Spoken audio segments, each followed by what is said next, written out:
Assalamualaikum, jumpa lagi kali ini untuk siri yang kedua, siri Guru ICT Baca Kitab. Seperti biasa, seperti yang siri satu kita membaca Asbabun Nuzul. Saya sekadar membaca, perlu ulang sekali lagi. Saya tidak membahaskan, sekadar sama-sama berkongsi, mungkin anda boleh mendengar dan mengambil manfaat daripadanya.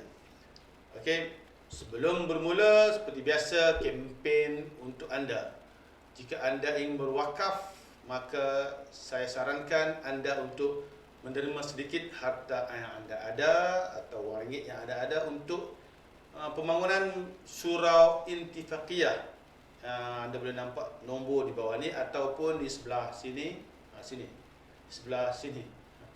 Nombor tabung atau nombor akaun masjid surau intifaqiyah yang dicadangkan.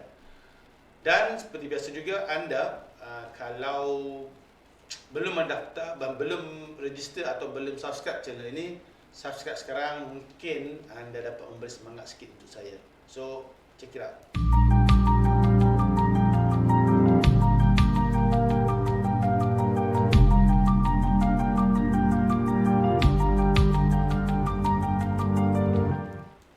Bertemu lagi. Kali ini kita akan membaca Asbabun Nuzul bagi ayat 44 dan 62.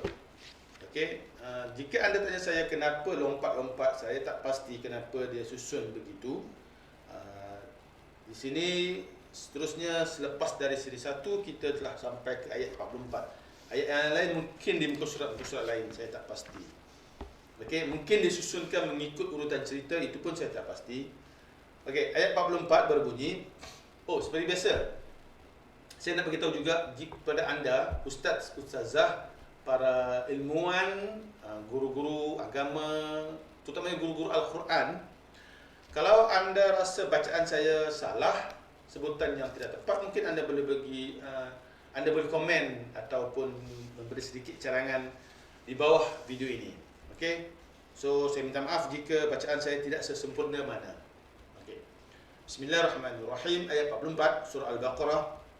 Atamuruna an-nasa bil birri wa tansawna anfusakum wa antum tatslunal kitab. Afala ta'qilun. Afala ta'qilun. Maksudnya ialah, mengapa kamu menyuruh orang lain mengerjakan kebaikan sedangkan kamu melupakan diri dan kewajipanmu sendiri, padahal kamu membaca Alkitab, yakni Taurat? Tidakkah kamu berfikir? Ibnu Abbas mengatakan ayat ini diturunkan berkenaan Yahudi Madinah, iaitu salah seorang daripada mereka yang berkata kepada menantunya,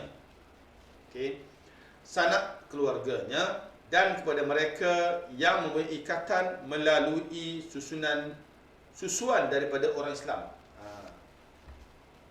tetaplah kamu di atas agama kamu dan di atas setiap yang diperintahkan oleh lelaki ini, iaitu Nabi Muhammad SAW, kerana perintahnya itu adalah benar, sedangkan mereka, iaitu orang Yahudi, yang menyuruh manusia kepada kebaikan, namun mereka sendiri tidak melakukannya.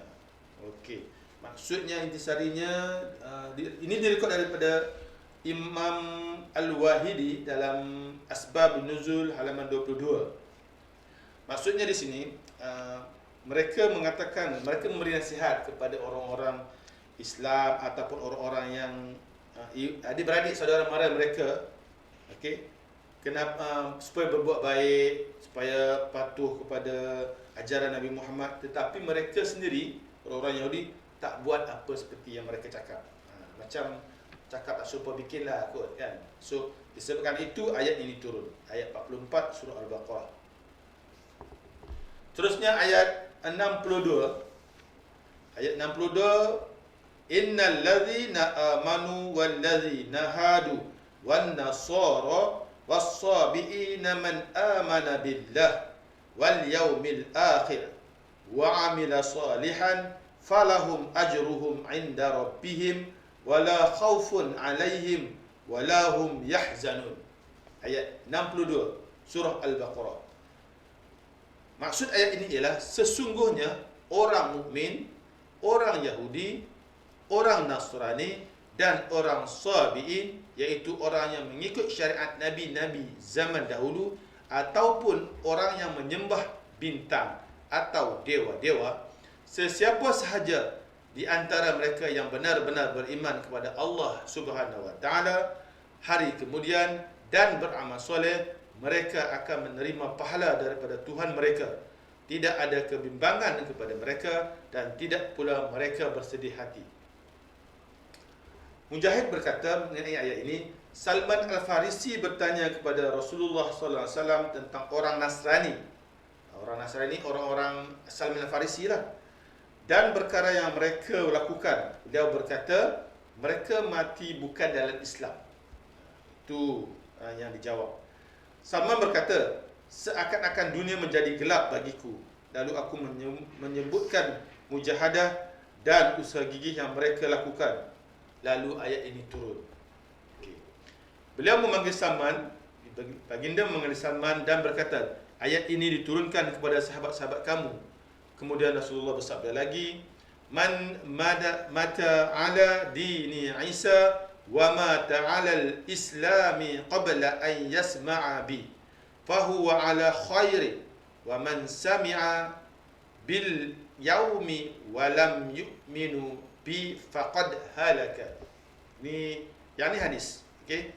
Sesiapa yang mati dalam agama Isa dan mati dalam agama Islam sebelum dia mendengar daripadaku, maka dia mati dalam kebaikan.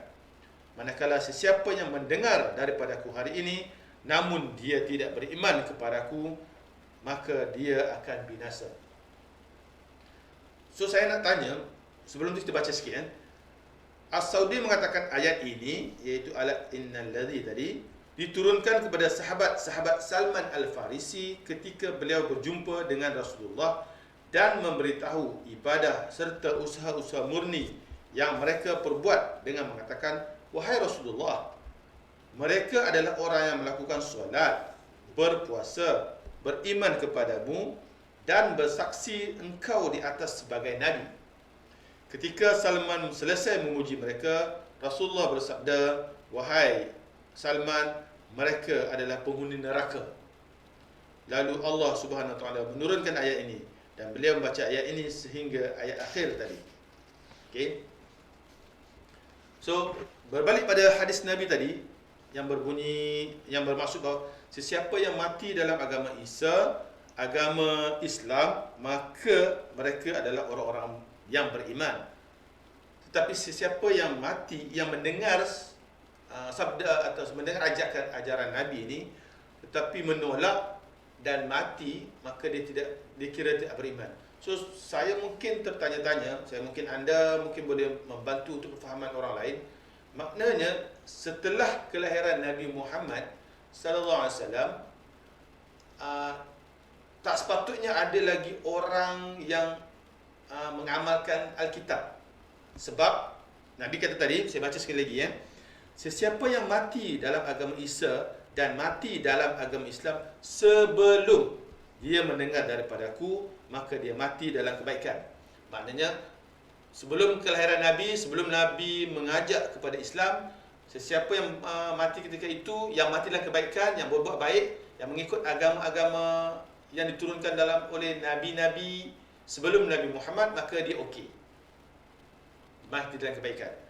Tetapi manakala sesiapa yang mendengar daripadaku hari ini maksudnya hari sejak Nabi dirasulkan, okey, namun dia tidak beriman, maka dia akan binasa. So, adakah ini bermaksud setelah Nabi lahir, yang lain agama-agama lain terhapus, so sekarang ini tak boleh lagi ada orang klaim bahawa dia adalah mengamalkan Taurat, mengamalkan Injil. Siapa yang masih mengamalkan Taurat dan Injil, maka dia obsolete. Adakah itu maksudnya? So mungkin anda yang guru-guru agama, para ustaz yang bijak pandai mungkin menjelaskan. Saya hanyalah membacakannya. Okey. Ayat 75. Ayat terakhir untuk siri ini.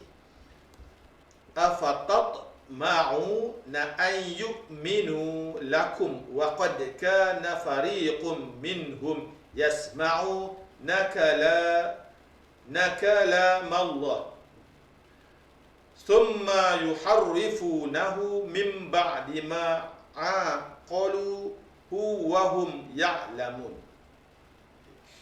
Mungkin bacaan saya ada salah sedikit, dari segi nahu juga saya tak pasti. Okey, terima kasih jika anda membetulkannya. Maksudnya ialah, sesudah kamu wahai Muhammad dan pengikut-pengikutmu mengetahui tentang kerasnya hati orang Yahudi itu, maka bolehkah kamu menaruh harapan mereka akan beriman kepada surat Islam yang kamu sampaikan itu? Padahal sesungguhnya ada satu puak daripada mereka yang mendengar kalam Allah, yakni Taurat. Kemudian mereka mengubah dan memutarkan maksudnya sesudah mereka memahaminya, sedang mereka mengetahui perkara itu salah. Maksudnya ayat ini mengatakan, boleh percaya ke dia orang ni? Mereka dulu dah amalkan Taurat, dah faham. Setelah mereka amalkan, mereka memahami isi kandungan Taurat, mereka manipulate untuk kepentingan dia sendiri. So, boleh percaya ke dia orang ni? Itu lebih kuranglah maksudnya ayat itu, kan? Ibnu Abbas dan Muqatil mengatakan ayat ini diturunkan kepada 70 orang yang dipilih oleh Nabi Musa untuk pergi bersamanya menghadap Allah Subhanahu wa taala. Ketika mereka pergi bersamanya sehingga sampai di miqat atau Tursina, mereka mendengar kalam Allah Subhanahu wa taala sewaktu dia menurunkan perintah dan larangannya. Kemudian mereka balik kepada kaum masing-masing. Orang yang jujur keimanan mereka lantas terus melaksanakan apa yang didengari. Manakala sebahagian mereka mengatakan, kami mendengar akhir kalamnya di mana dia mengatakan, sekiranya kalian mampu melakukan perkara ini, maka lakukan, dan sekiranya kalian mahu, maka janganlah kalian mengerjakannya, dan tidak mengapa bagi meninggalkannya. Ini mengatakan mereka telah manipulate. So, seperti biasa untuk siri 2 ini, saya minta maaf jika ada bacaan yang salah. Saya juga mengharapkan komen anda untuk menjelaskan perkara ini. Jika ia bermanfaat, maka kongsilah dia. Jika anda belum mendapatkan lagi, mungkin anda boleh mencari di kedai-kedai buku. Asbabun Nuzul, bukunya sangat menarik, tebal, dan semoga kita memperoleh sedikit ganjaran daripadanya. Sekian, Assalamualaikum. Jumpa lagi dalam siri yang akan datang. Bye-bye.